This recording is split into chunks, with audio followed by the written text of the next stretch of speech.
Well, this scene really has calmed down within the last 30 minutes to an hour or so. Crews kind of just packing up. But unfortunately, that's not before a lot of damage was done. Firefighters say 14 people have been displaced after this fire destroyed part of this multi-family home here off Hartford Road and West Street in Manchester.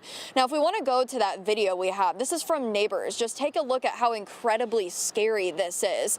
The Manchester fire chief says around 4:45 this morning, they were called to this house for a fire that potentially had people trapped inside. They say when they arrived, they found everyone had gotten out safely on their own, but those huge flames were just shooting out of that house.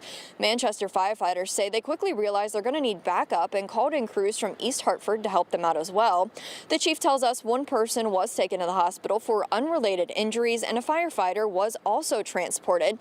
They say that was possibly for exhaustion, but both of those people are expected to be okay.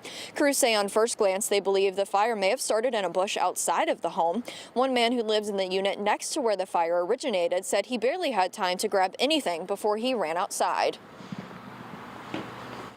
That's just the pure thought of the fear right there in itself, that if it would have gotten much worse than that, being asleep, who knows what could have actually happened.